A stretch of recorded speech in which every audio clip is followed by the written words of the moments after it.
तो देखो बच्चों, आज टॉपिक का नाम है रिटार्डेड पोटेंशियल, जो कि एमएससी द्वितीय सेमेस्टर में इलेक्ट्रो डायनामिक्स के अधीन अपन पढ़ रहे हैं।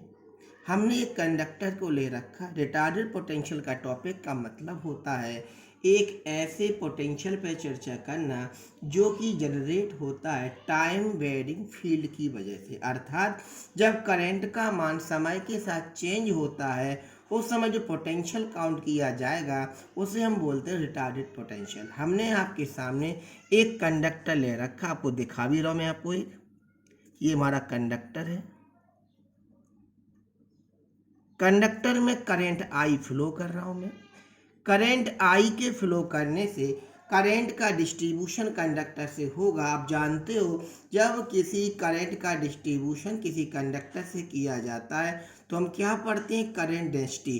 तो हम जे को शो कर रहे हैं करंट डेंसिटी के द्वारा। ये क्या है, करंट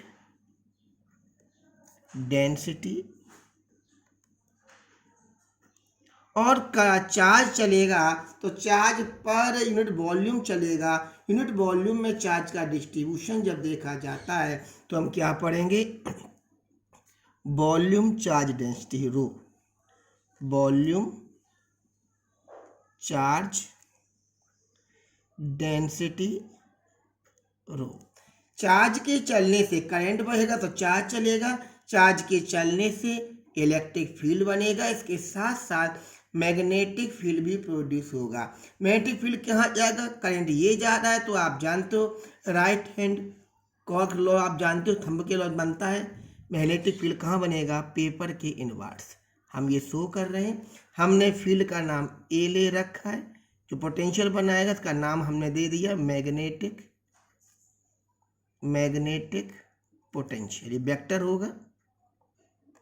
इसके अलावा चार्ज के चलने से करंट बहने के कारण हमें कुछ पोटेंशियल और भी मिलेगा, इसको हम कहेंगे इलेक्ट्रिक पोटेंशियल, जिसकी हम पी पॉइंट पर कैलकुलेशन करेंगे। पी क्या है, ऑब्जर्वेशन पॉइंट, या हम गणना करने जा रहे हैं।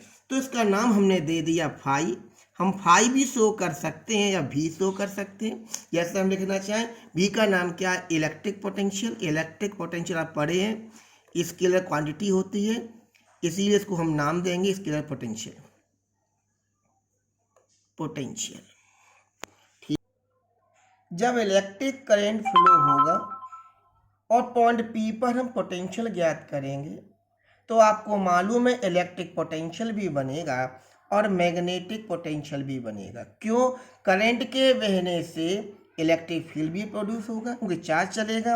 इसके अलावा जब करंट किसी कंडक्टर में बहता है उसके चारों ओर मैग्नेटिक फील्ड बनेगा, जिसकी डायरेक्शन हमने बताई थी पेपर के इनवर्स होगी, राइट हैंड लॉ के द्वारा। अब आप देखिए आगे, जब करंट फ्लो होगा इलेक्ट्रिक फील्ड बनेगा, तो उसको बता रहे हैं आपके सामने।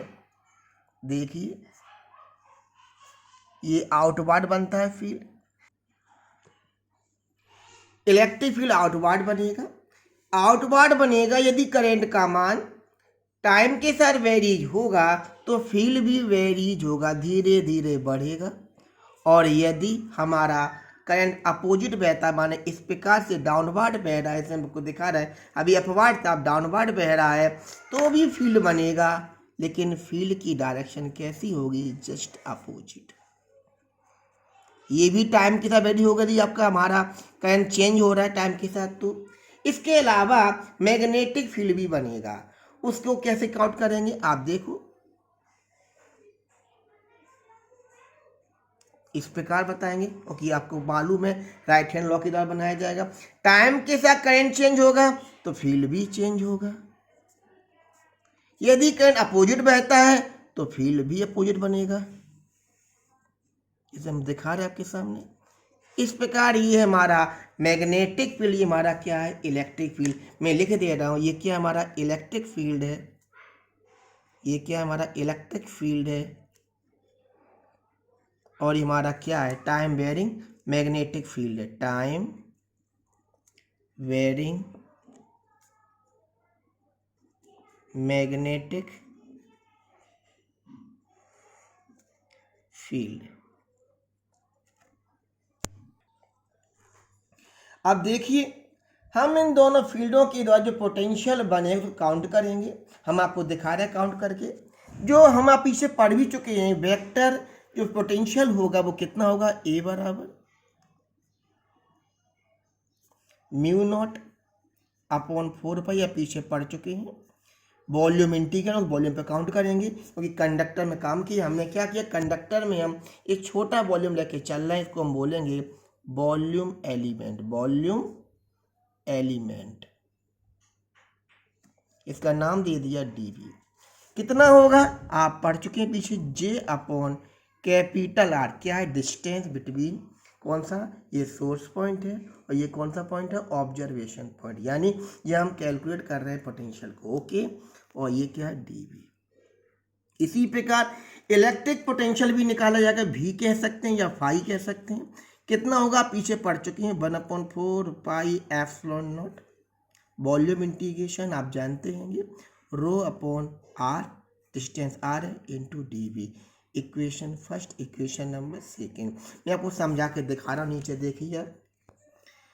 Here source quantities are placed at R dash A with respect to origin, observation point R with respect to origin. देख सकते हैं आप, ये हमारा ओरिजिन है, इसको हम बोलते हैं सोर्स पॉइंट, ये बोलते हैं ऑब्जर्वेशन पॉइंट। सोर्स पॉइंट की ओरिजिन से डिस्टेंस कितनी मानी, आर डैश, और जो ऑब्जर्वेशन पॉइंट, ये क्या आपका ऑब्जर्वेशन पॉइंट, ये हम ज्ञात करेंगे, ऑब्जर्वेशन पॉइंट। इसकी डिस्टेंस कितनी मानी हमने, स्मॉल आर मानी है, आप देख सकते हैं।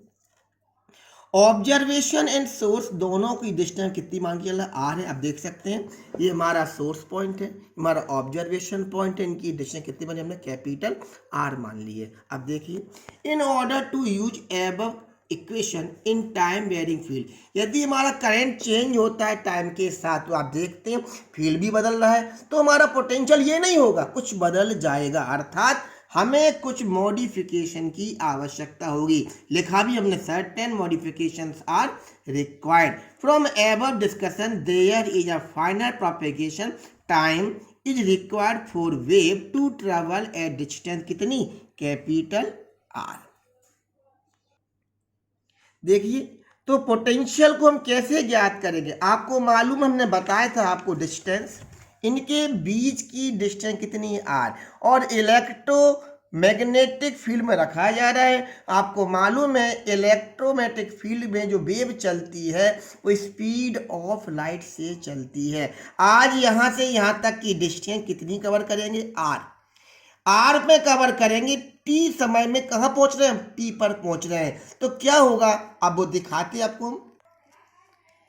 10 पोटेंशियल फ्रॉम विच, इसके निकाला पोटेंशियल को, the field are to be derived should also display final propagation time. कितना कवर करेंगे, आर चल रही थी, सी स्पीड से चलेंगे, तो कितनी डिस्टेंस कवर कर रहे हैं, आर अपॉन सी। टी समय पहले की बात करेंगे, क्यों, वो आप देख सकते हैं इस प्रकार से। जैसे मान लो यहाँ कोई है, यहाँ पर देखा जा रहा है कितनी डिस्टेंस कवर हो रही है, आर। यदि इसकी पोजीशन हम R dash comma t dash लेके चल रहे हैं, और इसकी जो पोजीशन हम लेके चल रहे हैं वो हमने मान ली आर कॉमा टी है।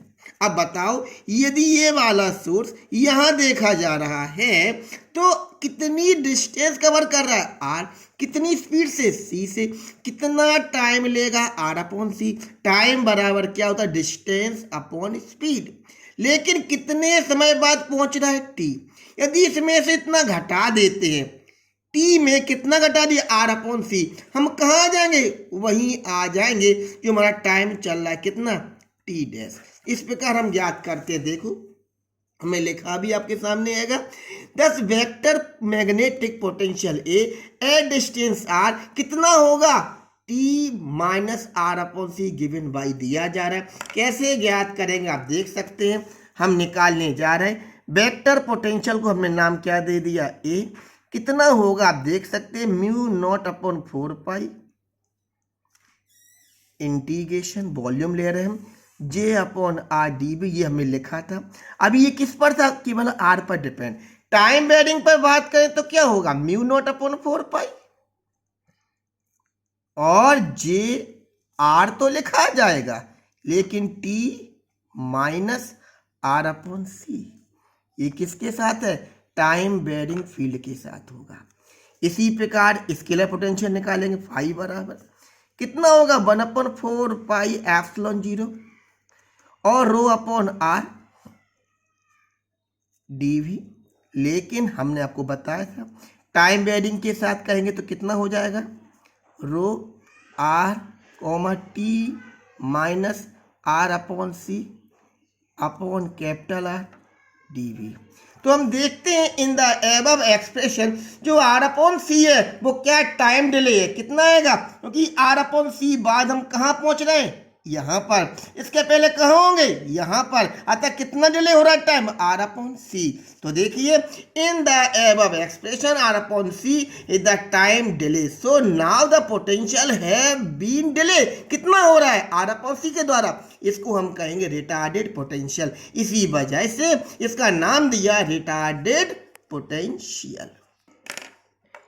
तो बच्चों अब मैं आपको थ्योरेटिकल बताते हैं प्रश्न कैसे लिखा जाएगा रिटार्डेड पोटेंशियल का। देखो हमने लिखा भी define retarded potential, obtain an expression for this. ये अच्छा इंपॉर्टेंट क्वेश्चन साल के लिए है। Retarded potential is that potential, वह पोटेंशियल होता है which is generated by time varying current in past. माने जो टाइम बेरिंग करंट के द्वारा पोटेंशियल जनरेट होता है उसको हम क्या बोलते हैं? Retarded potential. सिंस आपने देखा टाइम के साथ जब चेंज होता है तो आर अपॉन सी डिले हो जाता है, उसी का नाम हमने क्या दिया? Retarded potential. वो समझाया था मैंने, अब बताते कैसे क्वेश्चन लिखा जाएगा। Since electrodynamics field propagates with the speed of light, हम जानते हैं जब ईएम फील्ड में चलते हैं तो हम कितनी स्पीड से चलते हैं? स्पीड ऑफ लाइट से चलते हैं। So potential will also travel through with the velocity, यानी अगर जो पोटेंशियल होगा वो भी इसी स्पीड से ही चलेगा। Therefore at a point effect of charge is experienced after some time only. आता जो पोटेंशियल मिलेगा कुछ समय बाद प्राप्त होगा। कितने समय बाद प्राप्त होगा? मैंने बताया था आर अपॉन सी। क्यों? पहले हम कहाँ हैं? जैसे हम मानो यहाँ पर हैं, एस मान लिया। अब हम कहाँ आ गए? यहाँ आ गए एस डैश पर। यदि एस की जो पोजीशन कितनी मान के चल रहा है? R dash comma t dash, और एस डैश कितना मान चल रहा है? R comma t. इनने कितनी डिस्टेंस कवर करी हैगी? आर। तो क्या कहा जाएगा? आर डिस्टेंस कवर करेंगे कितने से? ईएम वेव में सी स्पीड से। कितना डिले हो जाएगा पोटेंशियल? आर अपॉन सी। क्यों? क्योंकि आर अपॉन सी चलेंगे, डिस्टेंस आर, स्पीड सी है। कितना टाइम लेगा? R upon c. एस से एस डैश तक जाने में हमें कितना समय लग रहा है? R upon c. अतः आर अपॉन सी टाइम पहले हम कहाँ होंगे? ठीक यहीं तो होंगे। तो कितना डिले हो गए? R upon C time delay हुआ है। तो देखिए such a potential known a retarded potential. So we know from Maxwell equation in electrodynamics potential form। आप पीछे पढ़कर आ चुके हैं, ये इक्वेशन पीछे आपको पढ़ाई गई हैं तो आपको याद रखना पड़ेगा। हमने लोरेंट कंडीशन लगा दी, आपको बता दें ये होती है डेवे plus mu zero epsilon zero del phi upon del T बराबर क्या होता है? जीरो। ये इक्वेशन मैंने यहाँ पुटअप कर ली, देखो आपको दिख रहा होगा ये दोनों क्या हो जाएंगे? जीरो। क्यों? इसकी पूरी वैल्यू कितनी है? जीरो। तो ये पद बचेगा, ये भी बचेगा और ये बचेगा। देखो इक्वेशन बना दी हमने, पहला टर्म्स आ गया, ये वाला टर्म्स भी आ चुका, ये वाला टर्म्स लिख दिया हमने, और इसमें लगाएंगे ये लिखा है, ये भी लिखा है, ये जीरो हो चुका है, कोई लिखा हुआ है। यदि पोटेंशियल टाइम पर डिपेंड नहीं करेगा, टाइम के साथ चेंज नहीं होगा तो क्या होगा? ये बस आपका जीरो होगा। क्यों? डिपेंड ही नहीं कर रहा। ये है आपका वेक्टर पोटेंशियल और फाई क्या है? Scalar potential. दोनों क्या है? टाइम पर डिपेंड नहीं कर रहे हैं। तो क्या कहेंगे? ये टर्म्स हमारा जीरो हो जाएगा।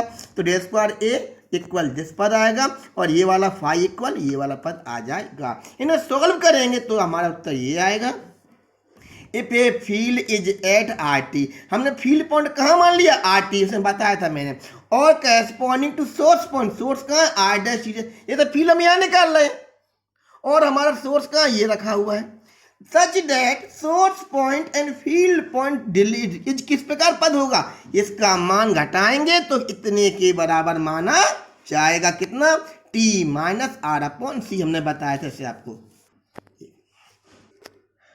दिस टी डैश जो हमने बताया था अभी आपके सामने टी डैश जी आपको निकला हुआ है ना।